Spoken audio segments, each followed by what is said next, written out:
I watched them quit, hundreds of them, maybe thousands, people who were so close, so incredibly close. One more attempt, one more month, one more try. That's all it would have taken.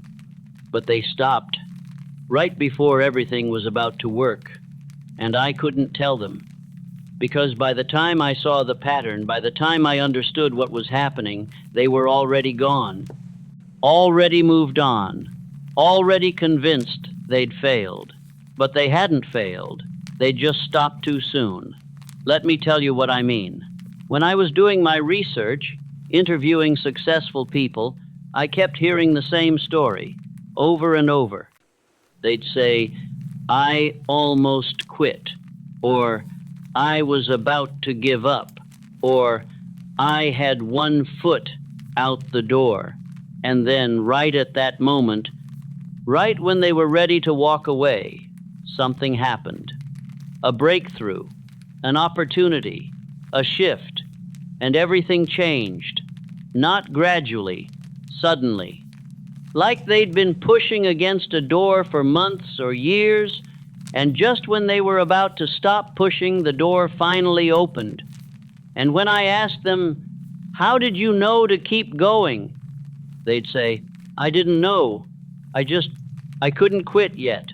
Something in me said, "Try one more time." And that one more time was the one that mattered. That's when I started to understand. Success doesn't come steadily. It doesn't build gradually, step by step, in a predictable line. It comes in waves, long periods of nothing, of effort without results, of work that seems pointless. And then suddenly everything breaks through, all at once. And the people who succeed, they're not smarter, they're not more talented, they're not luckier. They just didn't quit during the nothing. During the long stretch where it seemed like nothing was working, they kept going, not because they knew it would work, but because they hadn't completely given up yet. And that's the difference between the people who succeed and the people who don't. It's not ability, it's persistence. The willingness to keep going when there's no evidence it will work. When every rational part of you says stop, when everyone around you says you're wasting your time, you keep going anyway, for one more day, one more week, one more attempt. And sometimes, often actually, that's exactly when it works. I saw this pattern so clearly, person after person telling me the same story. I almost quit, and if they'd stopped one day earlier, 1 week earlier, they would have missed it. The opportunity, the breakthrough, the moment when everything shifted, and they would have walked away thinking, "I tried. It didn't work," never knowing they were one step away. That's what haunts me, the people I didn't interview, the ones who quit, who stopped right before their breakthrough, who gave up on the exact same path that would have worked if they just stayed on it a little longer. They'll never know. They'll think they failed, but they didn't fail. They just stopped too soon. And that's the tragedy. Because most failure isn't about ability, it's about timing. Quitting before the compound effect has time to work, before the momentum builds, before all those small efforts add up to something visible. Let me tell you about my own experience with this. I spent 5 years on my research before anything happened. 5 years, interviewing people, taking notes, trying to make sense of it all, and I had nothing to show for it. No book, no clear insights, no results, just notebooks full of observations that didn't seem to connect. And I almost quit. Many times, I'd think, "This is pointless. I'm wasting my life. I should do something practical, something that actually pays." And I'd be ready to stop, to put the notebooks away, to get a regular job, to give up on this dream of understanding success. But I didn't. Not because I was confident. I wasn't. I was full of doubt, but I couldn't quit yet. Something in me said, try a little longer. Give it one more month, one more interview, one more attempt to make sense of this. And I'd keep going. And then, in year 6, something shifted. The pattern started to become clear. The connections started to emerge. The insights started to organize themselves into principles. And by year 7, I had a book, a complete framework, something valuable. But if I'd quit in year 5, which I almost did, I would have had nothing. All that work would have seemed wasted. And I would have missed the entire point. The breakthrough was coming. It was already on its way. I just couldn't see it yet. And that's what happens to most people. They quit in year 5, or month 11, or day 29, right before year 6, or month 12, or day 30. When everything was about to click, when the compound effect was about to become visible, when all that invisible work was about to pay off, they stop. And they walk away thinking they failed. But they didn't fail. They just didn't persist long enough. Now I know what you're thinking. How do I know when to persist and when to quit? How do I know I'm not just being stubborn about something that will never work? And that's a fair question, because there is a difference between persistence and stubbornness, between continuing on a path that will eventually work and continuing on a path that's genuinely wrong. Here's what I learned. Persistence is when you're on the right path, but the results haven't shown up yet. Stubbornness is when you're on the wrong path, but you refuse to admit it. The difference is feedback. If you're getting small signs of progress, even tiny ones, that's feedback that you're on the right path. Maybe you're not succeeding yet, but you're learning, you're improving, you're moving in the right direction. That's when you persist. But if you're getting consistent feedback that this isn't working, that you're not improving, that you're moving in circles, that might be a sign the path is wrong. Not that you should quit everything, but that you should adjust. Try a different approach, a different method, a different angle. That's not quitting. That's adapting, and that's smart. The key is, don't quit on the goal. Quit on the method if it's not working, but stay committed to the goal. Find a new path, a new approach, but don't give up on what you want to achieve. That's what I saw in successful people. They didn't stick stubbornly to one method. They tried different things. They adapted. They changed course. But they never quit on the fundamental goal. They persisted with the vision, even when they had to change the plan. That's intelligent persistence, not blind stubbornness, but not giving up either. Flexible in the how, committed to the what. That's the balance. Now let me tell you what happens psychologically when you're close to a breakthrough. You feel worse, not better. This surprised me. I thought as you got closer to success, you'd feel more confident, more encouraged, more certain. But it's the opposite. Right before a breakthrough, you feel the most doubt, the most frustration, the most temptation to quit. Why? Because you've been trying for so long, and it hasn't worked yet. And the longer something doesn't work, the more evidence you have that it might never work. So right before it works, you have the maximum amount of evidence that it won't. And that's when most people quit, when the psychological pressure is highest, when the doubt is loudest, when giving up feels like the only rational choice. But that's exactly when you're closest. That pressure, that doubt, that's often a sign you're near the end, not the beginning. Because if you were at the beginning, you'd still have hope. You'd still think, maybe this will work.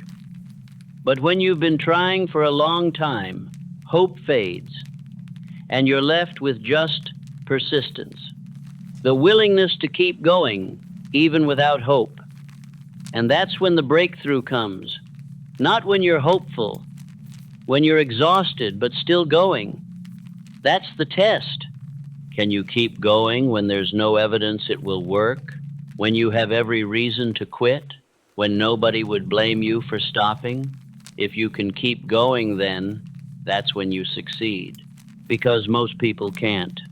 Most people quit when it gets hard, when the doubt is loud, when the evidence says stop. And that's exactly when the successful people keep going. Not because they're more confident, but because they persist anyway, even in the doubt, even in the exhaustion, even when it doesn't make sense. They just keep going. One more day, and that day is often the one that matters. I talked to Thomas Edison about this, about his thousands of failed experiments trying to create the light bulb, and I asked him, "How did you keep going after so many failures?" And he said something I'll never forget. He said, "I never failed. I just found 10,000 ways that didn't work, and each one brought me closer to the one that would." That's not just optimistic framing. That's understanding the process. Every attempt that doesn't work eliminates a possibility, narrows the field, brings you closer to what will work. As long as you're learning from each attempt, as long as you're not making the same mistake over and over, each failure is progress, even though it doesn't feel like it. And the person who makes 10,000 attempts is guaranteed to find what works, because they'll eventually try everything. The person who makes 10 attempts and quits, they'll never know. Maybe attempt 11 was the one, maybe attempt 50, maybe attempt 9,000, but they'll never find out because they stopped trying. Edison didn't stop, and that's why he succeeded. Not because he was smarter than everyone who tried before him, but because he persisted longer. He tried more things. He refused to quit. And eventually, inevitably, he found what worked. That's the power of persistence. It makes success inevitable. If you just keep trying long enough, if you just refuse to quit, eventually you'll find the way, the path, the method that works. But only if you don't stop. And most people stop. That's what I watched. Over and over, people stopping right before they would have found it. And I want to tell you something. If you're working on something right now, if you're trying to achieve something, and it's not working yet, and you're thinking about quitting, don't. Not yet. Try one more time. One more approach. One more month. Because you might be right there. Right at the edge. One step from everything working. And if you quit now, you'll never know. You'll walk away thinking you failed. But you didn't fail. You just stopped too soon. Stay a little longer. Try a little more. Push a little harder. Because the breakthrough might be tomorrow, or next week, or next month. But if you quit today, you'll miss it. And you'll spend the rest of your life wondering, what if I'd kept going? What if I'd tried just a little longer? Don't give yourself that regret. Keep going, even when it's hard, even when there's no evidence it will work, even when every rational part of you says, stop, keep going, because that's when it happens. Right when you're about to quit, that's when everything changes. Now let me tell you about the difference between temporary defeat and permanent failure, because most people confuse the two. They experience a setback, a rejection, a failed attempt, and they think, I failed. But they didn't fail. They experienced temporary defeat. And there's a huge difference. Failure is when you quit. Defeat is when something doesn't work. You can have 1,000 defeats and never fail. As long as you keep trying, as long as you don't quit, you haven't failed. You've just experienced defeat, temporary defeat. And temporary means it's not permanent, it's not final, it's just What happened this time, not what will happen next time. But most people don't see it that way. They have one defeat and they internalize it. They make it mean something about them. I'm not good enough. I don't have what it takes. This isn't for me. And they quit. And that's when defeat becomes failure. Not because of the defeat itself, but because of the quitting that follows. The defeat didn't stop them. Their interpretation of the defeat stopped them. And that's tragic. Because if they'd just seen it differently, if they just thought, okay, that didn't work, what can I try next? They would have kept going and eventually succeeded. I learned this from studying Henry Ford. He failed twice before he succeeded. Actually failed. His first two companies went bankrupt completely. He lost everything twice. And after the second bankruptcy, people told him, Ford, you're not a businessman. You should go back to engineering. Stop trying to run a company. And he could have listened. He could have thought, maybe they're right. Maybe I'm not cut out for this. But he didn't. He thought, I learned something from those failures. I know what not to do now. Let me try again with what I've learned. And the third time, he created Ford Motor Company, one of the most successful companies in history. But if he'd quit after the second bankruptcy, nobody would know his name. He'd just be another guy who tried and failed. Instead, he's Henry Ford, because he didn't interpret defeat as failure. He interpreted it as learning, as preparation, as, now I know one more way that doesn't work. And that's the mindset that makes persistence possible. Not thinking you'll never fail, but thinking failure is just information. Feedback. Data about what doesn't work, so you can try something different. That's what successful people do. They fail constantly. More than unsuccessful people, actually. Because they try more things. They take more risks. They put themselves out there more often. And yes, they experience more defeats. But they don't quit. They just adjust and try again. And that's why they eventually succeed. Not because they're better at avoiding defeat, but because they're better at continuing after defeat. That's the skill. The ability to lose and keep playing, to fail and keep trying, to experience defeat and not make it mean you're defeated. Because you're only defeated if you accept defeat, if you quit. But if you get back up, if you try again, you haven't been defeated. You've just been delayed. And there's a big difference between delayed and defeated. Now let me talk about what I call the dip, the period right before success where everything feels hardest. I saw this pattern over and over. Someone would be working toward a goal, making progress, feeling good, and then, suddenly, progress would stop. Everything would get harder. Obstacles would multiply, and they'd feel like they were going backward, not forward. And this is where most people quit, in the dip.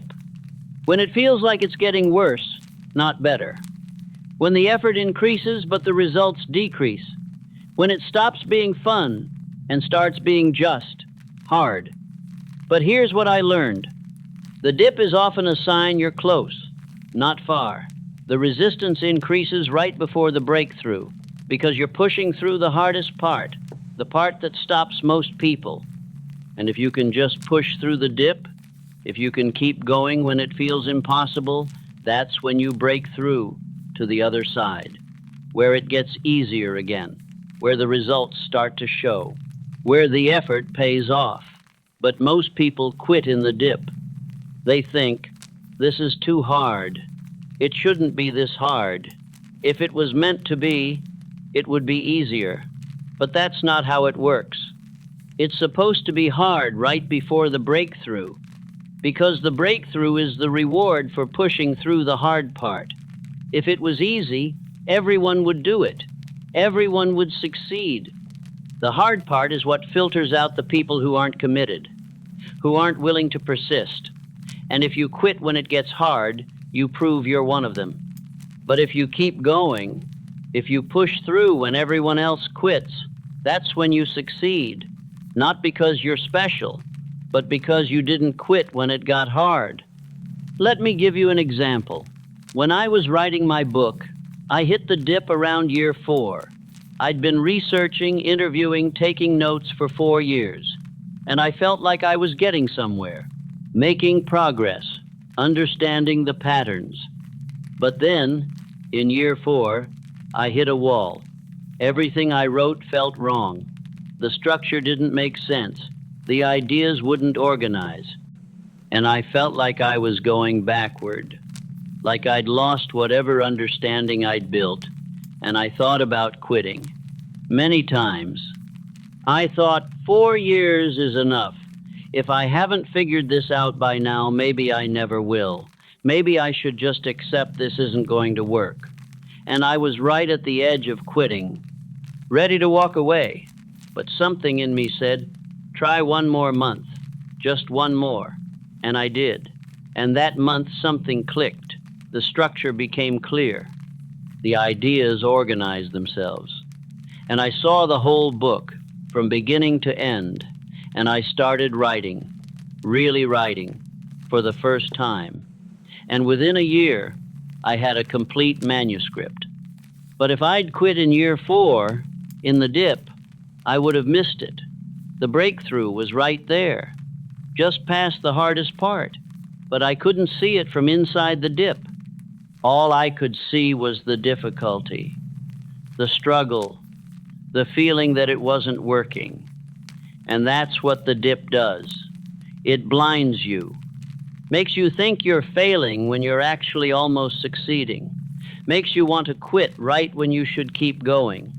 And the only way through is to trust the process, to believe that the dip is temporary, that if you keep going, you'll break through, even when you can't see it yet. That's faith, not religious faith, but faith in the process. Faith that effort compounds, that persistence pays off, that if you keep going, eventually you'll get there, even when there's no evidence. Even when everything feels wrong, you trust anyway, and you keep going. Now I want to tell you about something I call the invisible progress phase. This is the time when you're working, but nothing seems to be happening. You're putting in effort, you're showing up, you're doing the work, but you're not seeing results, no feedback, no progress, no sign that anything is changing.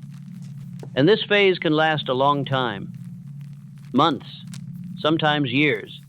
And it's brutal because you start to think, is this working? Am I wasting my time? Should I quit and try something else? And you have no way to know because there's no evidence either way. No proof it's working, but also no proof it's not. You're just in the middle, doing the work without knowing if it matters. And this is where most people quit, because humans need feedback. We need to see progress. We need evidence that our efforts are working. And when we don't get that evidence, we assume it's not working, and we stop. But here's what I learned. Progress is happening, even when you can't see it, especially when you can't see it, because most growth happens invisibly, underground, in the roots. Before anything shows above the surface, think about a plant. You plant a seed, and for weeks nothing happens. You water it, you wait, and the soil looks the same, empty. And you start to think, did I plant it wrong? Is the seed dead? Should I dig it up and try again? But if you did that, if you dug it up, you'd kill it, because it's growing, just not where you can see it. It's growing roots, underground, building the foundation it needs to eventually break through the surface. And if you're patient, if you keep watering, keep waiting, one day you'll see a sprout, tiny, green, breaking through, and then it grows fast. Visible progress every day. But that visible progress was only possible because of the invisible progress. The root system that was building underground, while you couldn't see it. That's how most success works. There's a long period of invisible progress where you're building capacity, developing skills, making connections, learning, and none of it shows. No external results, no visible change. Just you doing the work, trusting it matters. And then, suddenly, it shows. The results appear. The breakthrough happens. The success becomes visible. And it looks sudden, like it happened overnight. But it didn't. It was building the whole time. You just couldn't see it. And if you'd quit during the invisible phase, you would have missed it. All that work would have been wasted, not because it wasn't working, but because you stopped before it became visible. That's what I saw over and over. People quitting during the invisible progress phase. When the work was actually working, the seeds were growing, the foundation was building, but they couldn't see it. So they assumed nothing was happening, and they quit, and they missed the harvest. That was right around the corner. So if you're in that phase right now, if you're working and not seeing results, don't quit. Not yet. Trust that progress is happening, even if you can't see it. Keep watering the seed, keep doing the work, and be patient, because the breakthrough is coming. It's building underground, and one day, soon, it will break through, and you'll see it. And all that invisible work will make sense, but only if you don't quit before then. Now let me address something practical. How do you persist when you're exhausted?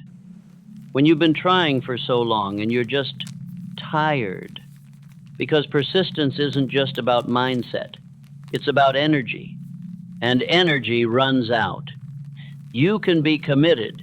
You can believe in what you're doing. But if you're exhausted, you can't keep going. At least not at the same pace. And this is where most people make a mistake. They think persistence means pushing through no matter what, never slowing down, never resting, just relentless forward motion. But that's not sustainable. That leads to burnout, and burnout leads to quitting. So persistence isn't about never stopping. It's about not quitting. And those are different. You can stop. You can rest. You can slow down and still be persisting.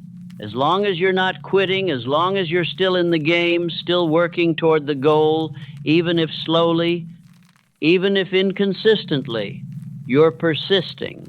What matters is direction, not speed. Are you still moving toward the goal, even if slowly? Then you're persisting. Are you giving up on the goal entirely?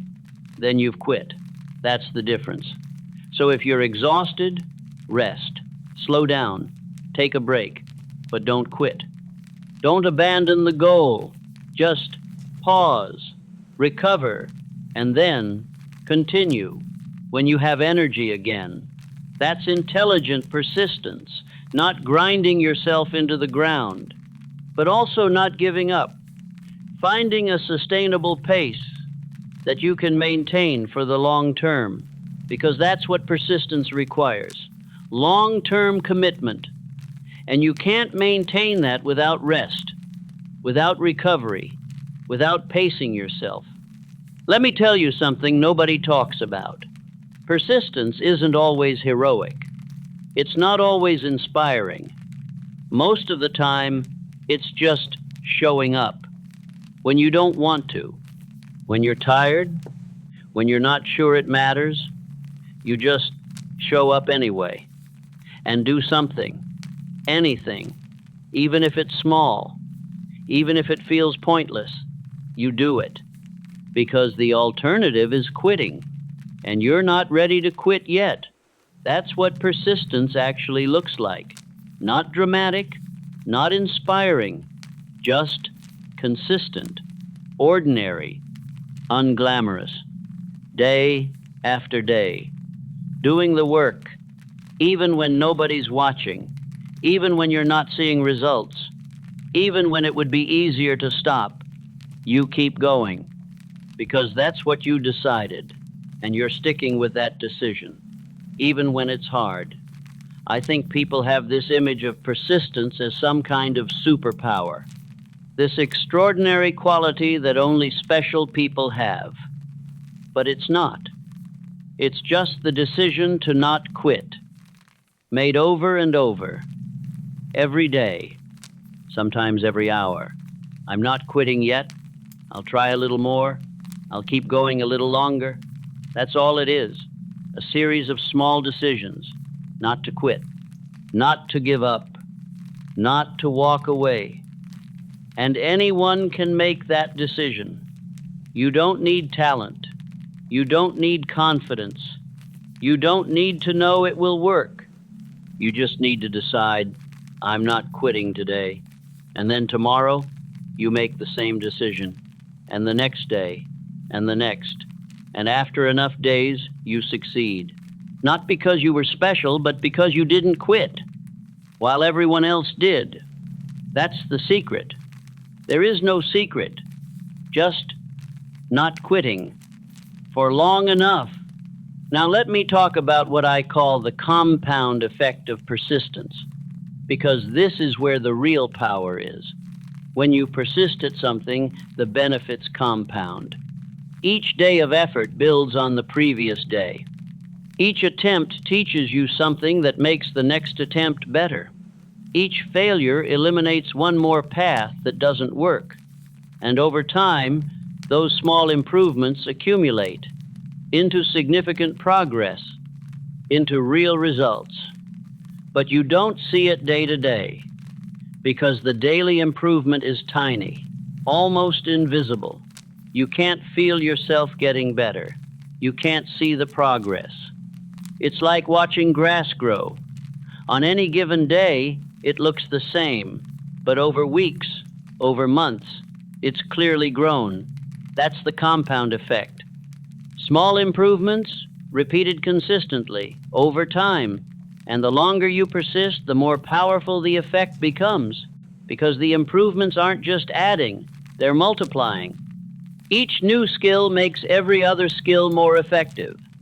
Each new connection opens more opportunities. Each new piece of knowledge reveals more patterns. It compounds exponentially. But only if you give it time. Only if you persist long enough for the compounding to happen.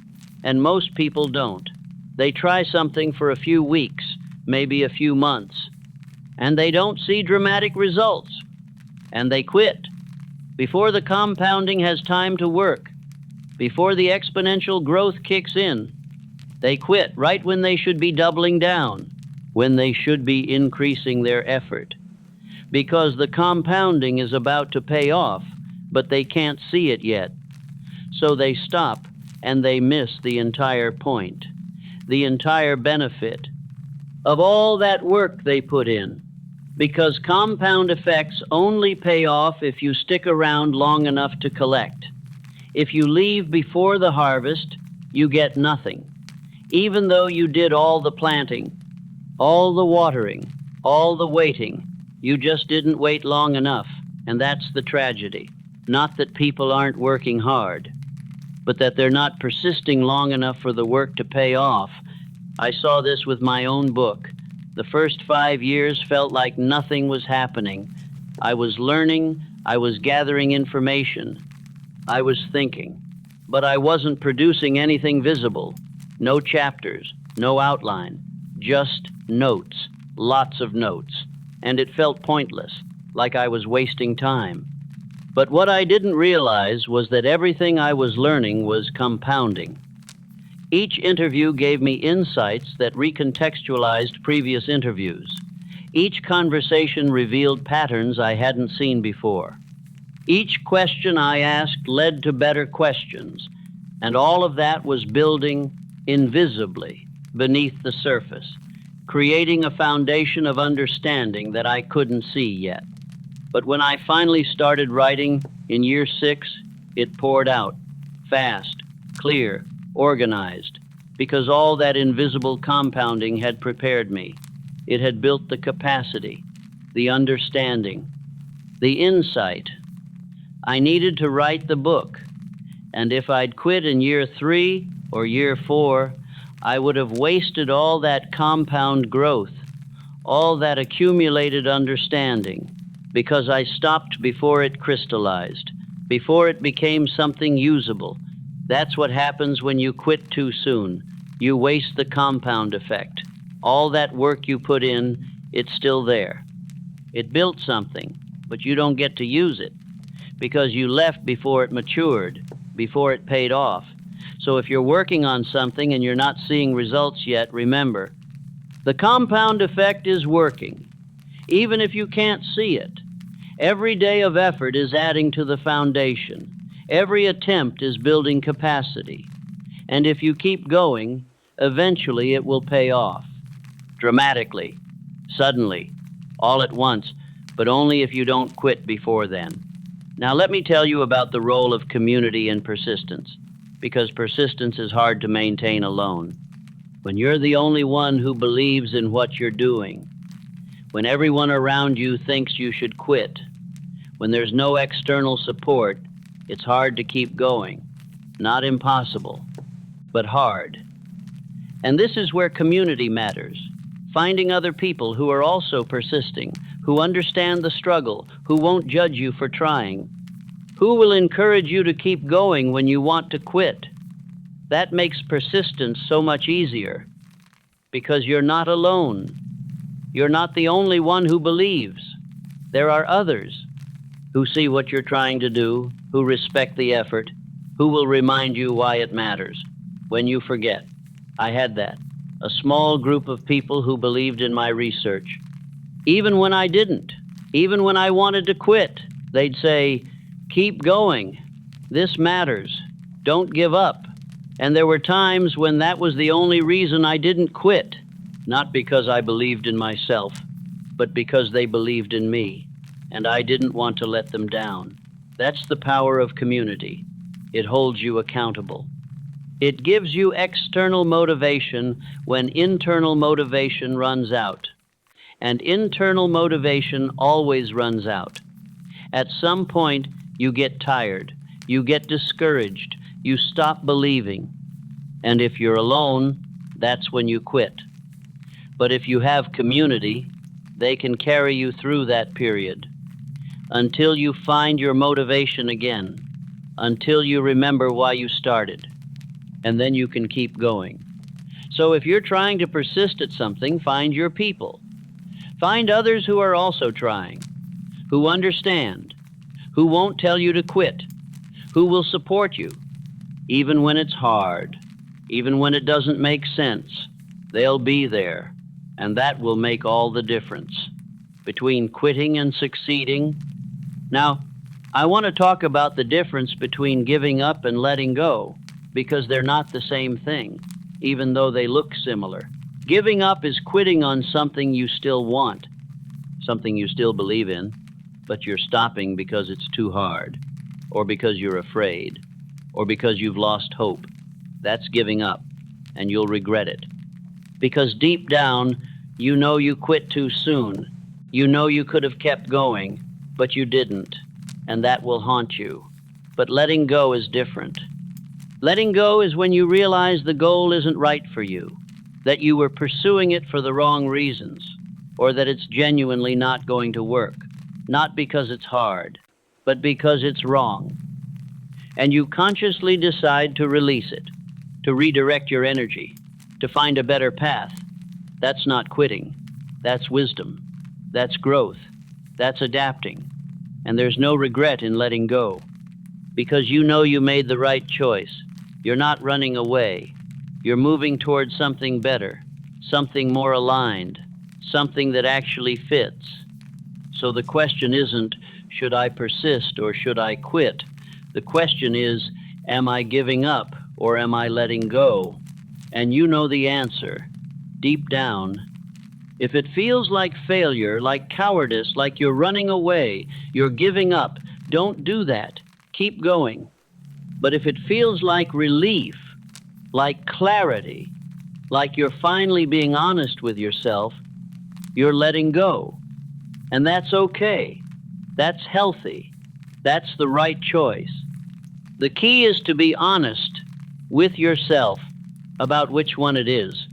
Don't pretend you're letting go when you're actually giving up, because you'll regret it. And don't persist out of stubbornness when you should let go, because you'll waste time. Be honest. Ask yourself, do I still want this? Is this still the right path?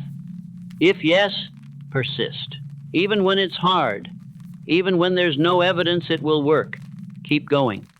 But if no, if something has shifted, if you've realized this isn't for you, let it go without guilt, without shame, and find what is for you.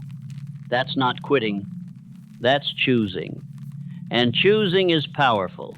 It means you're taking control, directing your life, not just enduring, but actively shaping. And that's what successful people do. They persist on the things that matter, and they let go of the things that don't. And they're honest about which is which. That's the balance.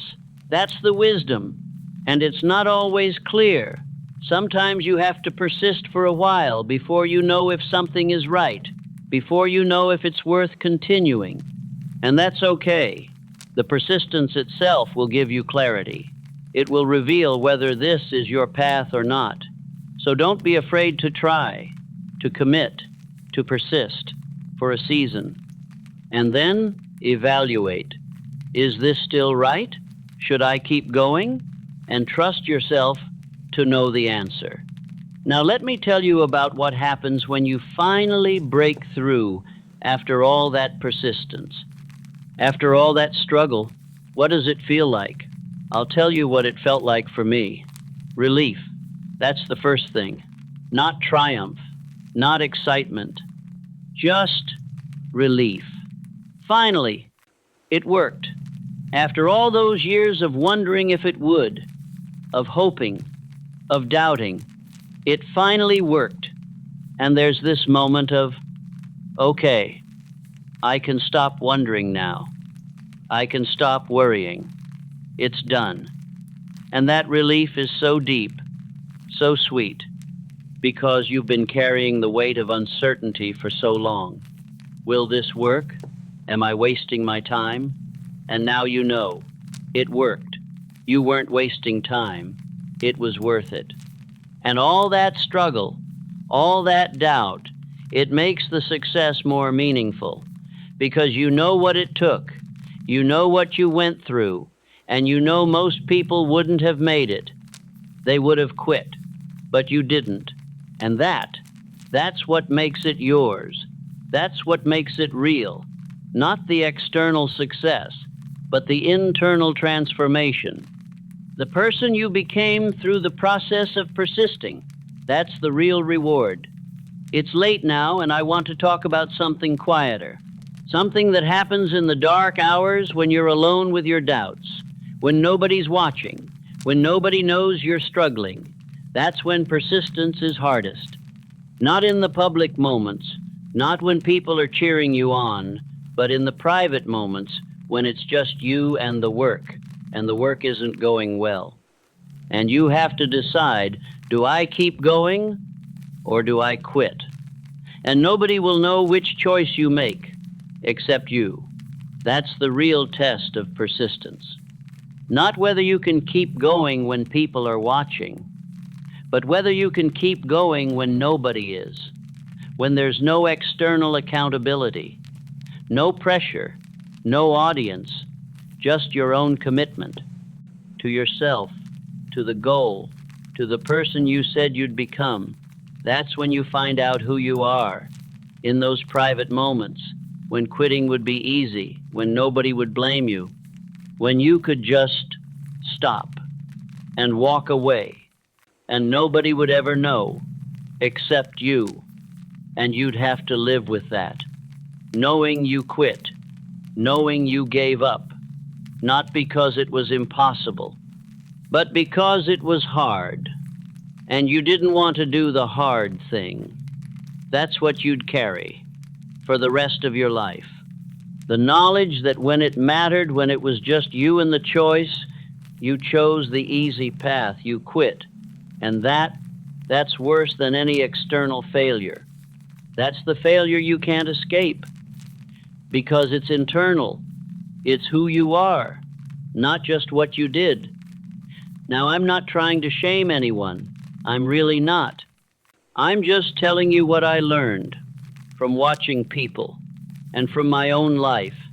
The moments that define us aren't the public victories. They're the private decisions. When nobody's watching, when we could quit, and we choose not to.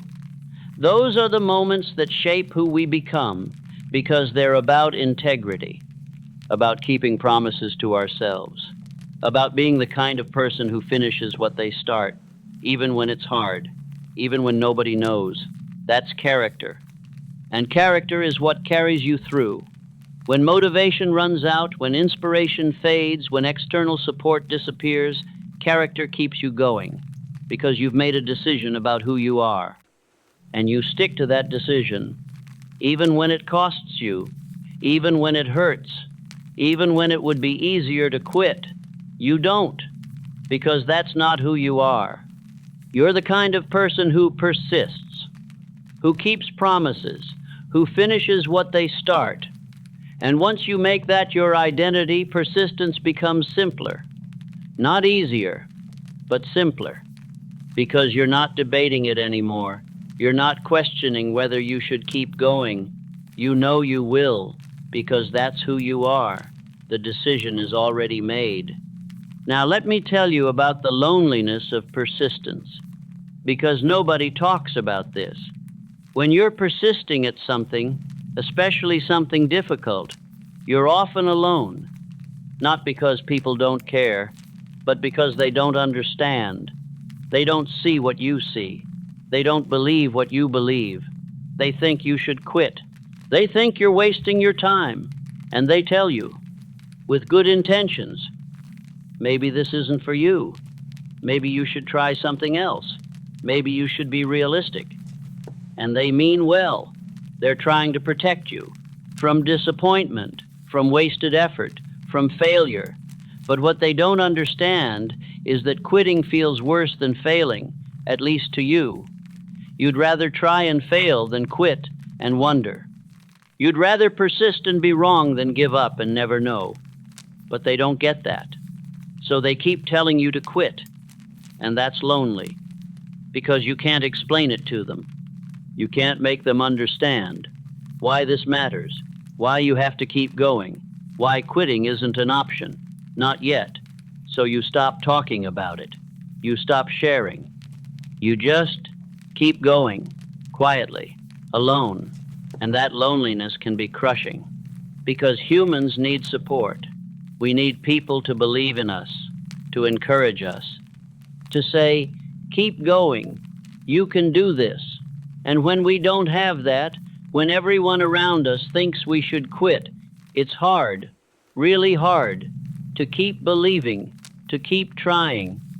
But that's when persistence matters most, when you're alone, when nobody believes, when the only thing keeping you going is your own commitment.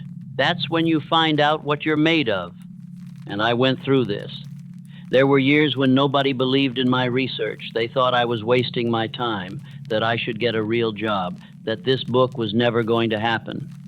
And I couldn't argue with them, because I had no evidence it would work.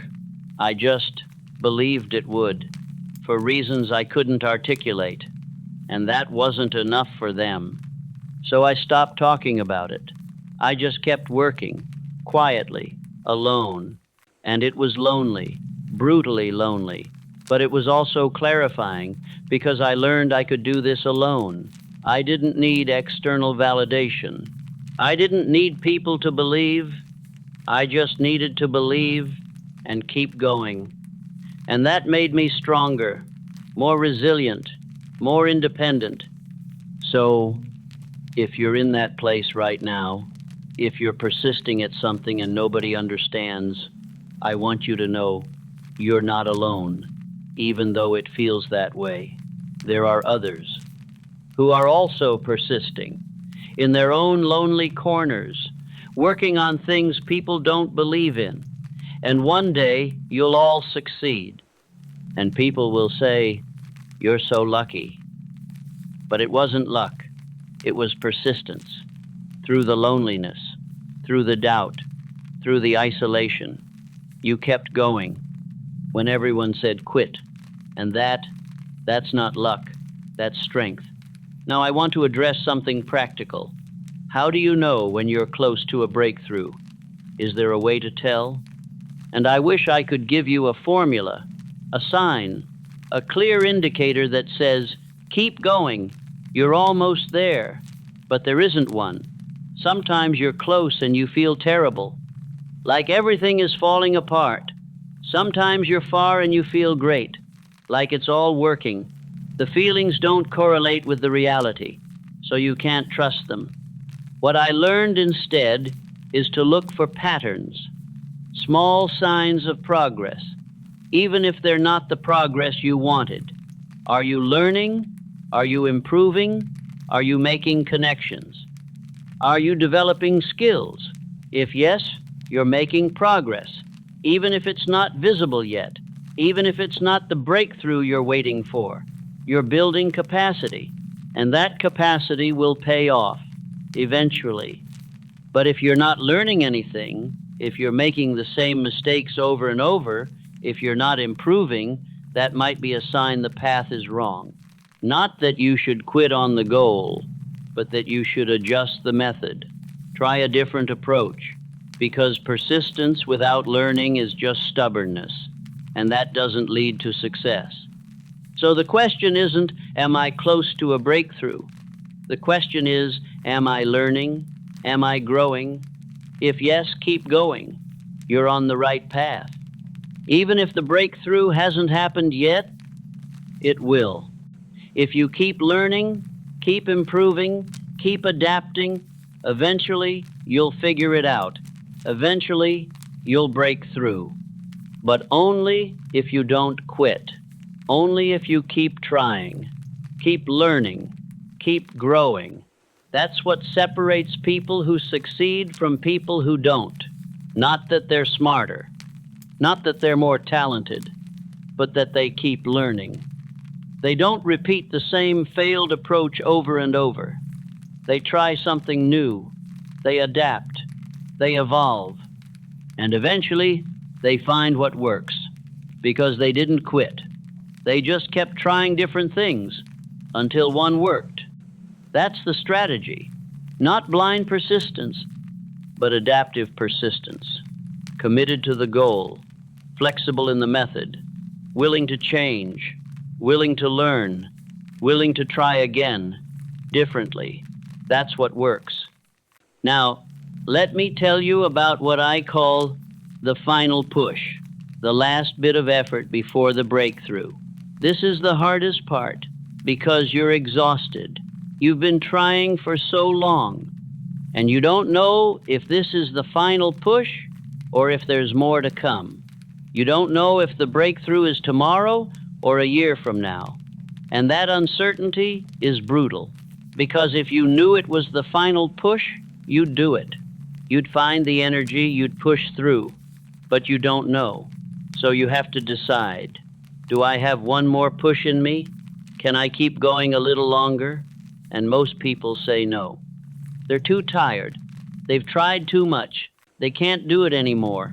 And they quit right before the breakthrough. But here's what I learned. You always have one more push. Always. Even when you think you don't. Even when you're exhausted. Even when you're sure you can't keep going. You can. For one more day. One more week, one more attempt. You can always do one more, and that one more might be the one that works, might be the final push, might be the breakthrough. You don't know, but if you quit now, you'll never find out. So do one more, just one, and then tomorrow, if you have to, do one more again. and keep doing that. One more, until it works, or until you genuinely can't anymore. Not just tired, but genuinely can't. And I don't know when that is. I don't think most people ever reach that. I think they quit when they're tired, not when they're actually unable. And there's a difference. Tired means you need rest. Unable means it's genuinely not possible. And most of us, we're just tired. We're not unable. We can do one more, if we choose to. And that choice, that willingness to do one more when you're tired, that's what creates breakthroughs. That's what creates success. That's what separates those who make it from those who don't. The willingness to do one more when you don't want to, when you're tired, when you're not sure it matters. You do it anyway because you're not quitting. Not yet. Not today. Maybe tomorrow, but not today. Today, you do one more, and that's persistence. We're almost at the end now, and I want to leave you with something you can hold on to. Something for those moments when you want to quit, when it feels too hard, when you're not sure you can keep going. I want to give you a thought, a perspective that might help you persist. Just a little longer. Here it is. You don't know how close you are. You genuinely don't know. You might be one day away from the breakthrough, 1 week away, one attempt away, or you might be a year away, but you don't know. And because you don't know, quitting is always a gamble. You're gambling that the breakthrough isn't coming soon, that all the effort you've put in won't pay off, that if you just wait a little longer, nothing will change. But what if you're wrong?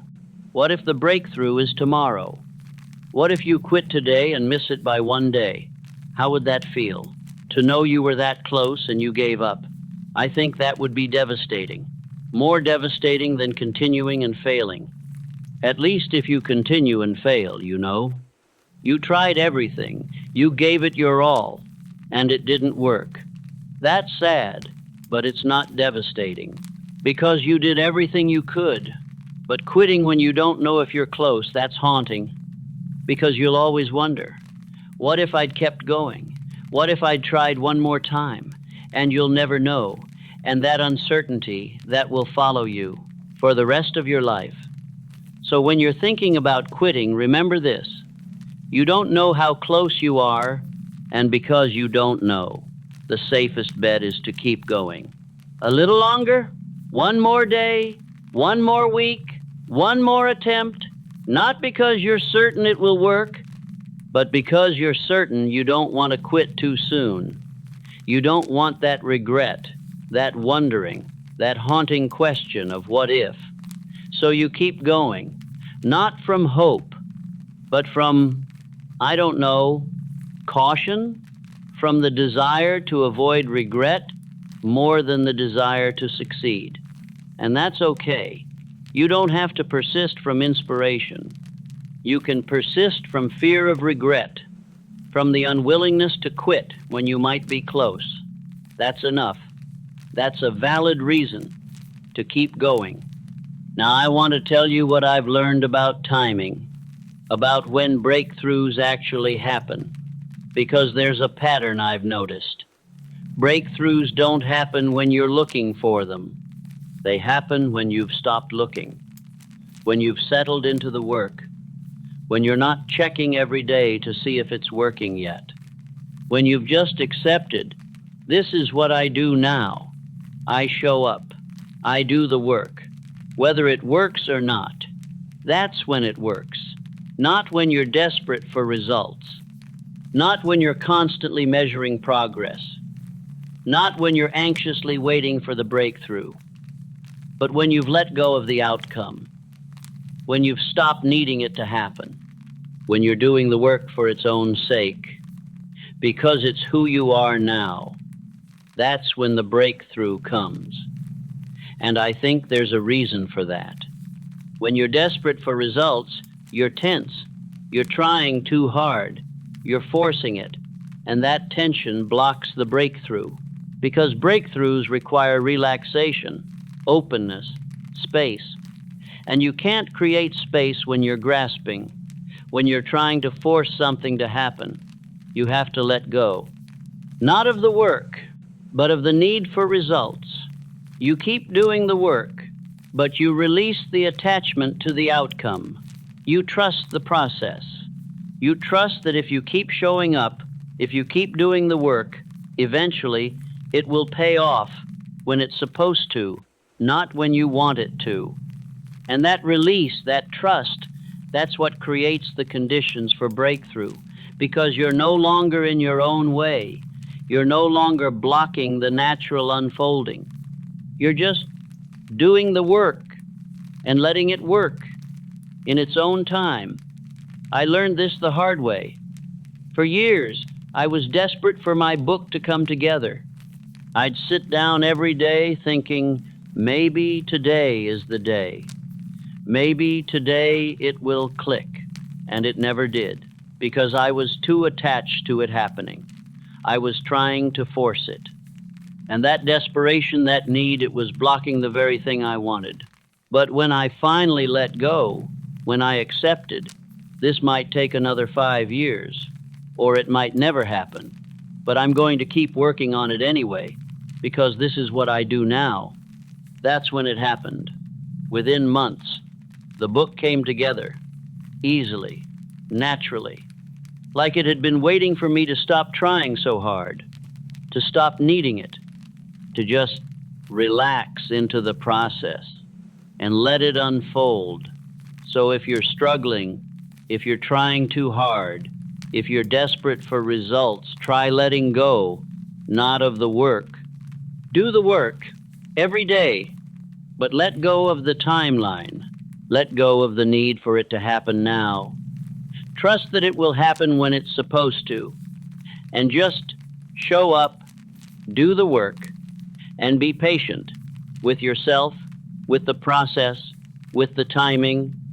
That's hard, I know, but it's also liberating, because you're no longer carrying the weight of expectation, the pressure of timeline, the anxiety of wondering when. You're just working and trusting, and that's enough. Now let me talk about legacy, about what persistence creates beyond the immediate goal.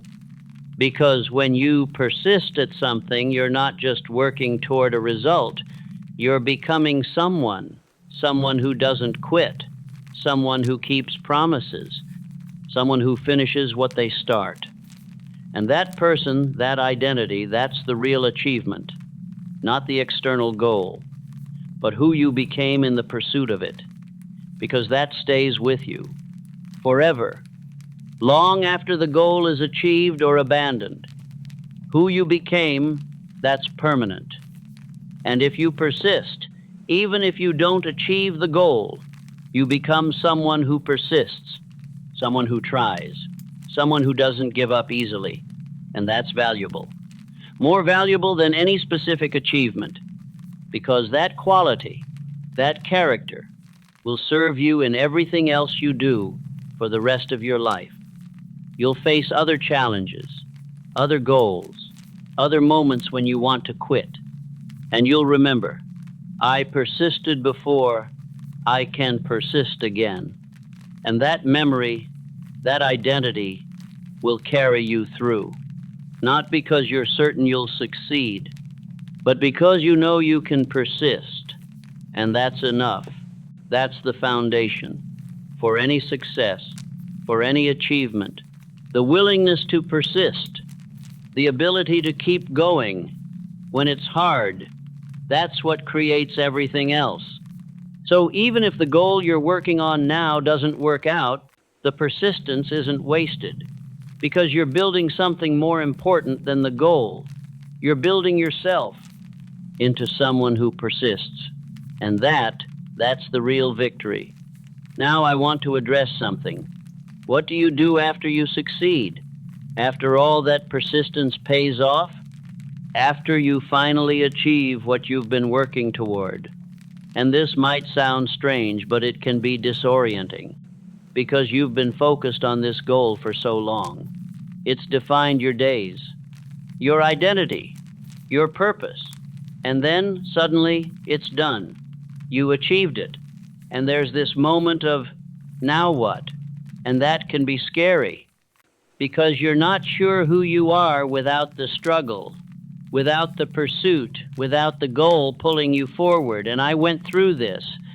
After my book was published, after all those years of work, I felt lost. I'd achieved the thing, the big thing, the thing I'd been working toward for 2 decades, and now it was done. And I didn't know what to do with myself. Who was I if I wasn't working on the book? What was my purpose now? And it took me a while to figure out that the purpose wasn't the book. The purpose was the work, the growth, the becoming, and that doesn't end. There's always another level, another challenge, another thing to pursue.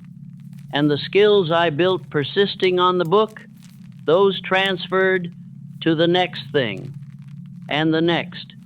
So the achievement wasn't the end. It was just a milestone, a checkpoint on a longer journey of growth, of contribution, of becoming. And once I saw that, I was okay. I wasn't lost anymore. I was just between goals, figuring out what to pursue next. And that's normal. That's healthy. That's part of the process. So if you succeed, if you achieve what you've been persisting towards, celebrate. Enjoy it. Let yourself feel the accomplishment, but also know it's not the end. It's a beginning of the next phase, the next challenge, the next opportunity to persist and grow and become. That's the journey, not achievement, growth. And that never ends. As long as you're alive, as long as you're pursuing, there's always more to become. Now let me leave you with this. If you're working on something right now, if you're in the middle of the struggle, if you're thinking about quitting, I want you to know something. I see you. I know what you're going through, the doubt, the exhaustion, the temptation to quit. I've been there many times, and I know it's hard, really hard. But I also know this, you're closer than you think. The breakthrough is coming. Maybe tomorrow, maybe next month, maybe next year, but it's coming. If you don't quit, if you keep going, if you persist just a little longer, it will come. And all this struggle, all this doubt, all this effort, it will make sense. It will be worth it. Not just because you achieved the goal, but because of who you became in the pursuit. Someone who persists, someone who doesn't quit, someone who keeps going, even when it's hard. That's who you're becoming. Right now, in this moment, when you want to quit, but you don't, that's when you become that person. So don't quit. Not yet. Not today. Maybe tomorrow, but not today. Today, keep going. Do one more thing. Take one more step. Try one more time, because you don't know. This might be the one. This might be the day everything changes. Or it might not. But if you quit, you'll never know. And that's the real failure. Not trying and failing, but quitting and wondering. So keep trying, keep going, keep persisting for one more day. And then tomorrow, do it again. And the next day, until it works, or until you genuinely can't anymore. But I don't think you're there yet. I think you have more in you, more strength, more persistence, more tries. You just have to decide to use it, to keep going. When it would be easier to quit, that's the choice. Every day, keep going or quit. And I hope you keep going. Not because I know it will work, but because I know you'll regret it if you don't, if you quit too soon, if you give up when you were close. That regret, that's worse than any failure. So avoid that regret. Keep going just a little longer and see what happens. You might be surprised. You might be one day away, one attempt away, one decision away from everything changing, from the breakthrough, from success. But only if you don't quit, only if you keep going. So keep going, please, for yourself, for your future self, who will thank you. For not giving up, for persisting, for trying one more time, even when you didn't want to. That's the person you're becoming. Someone who persists, someone who doesn't quit, someone who keeps promises to themselves.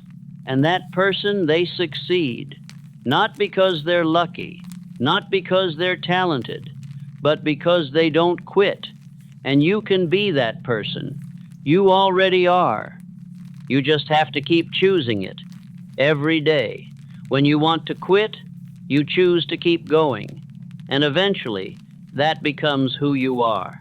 Not someone who's trying to persist, but someone who does, naturally, automatically, because that's who you are.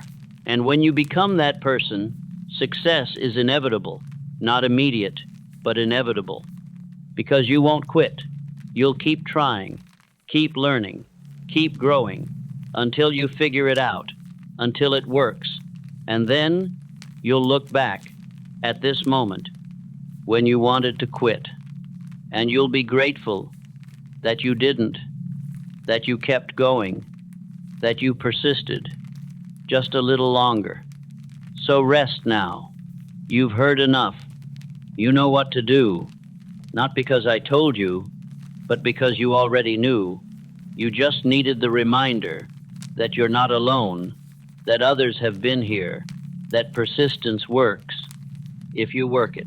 So rest, and tomorrow keep going. One more day, that's all you need. One more, and then another, until it works.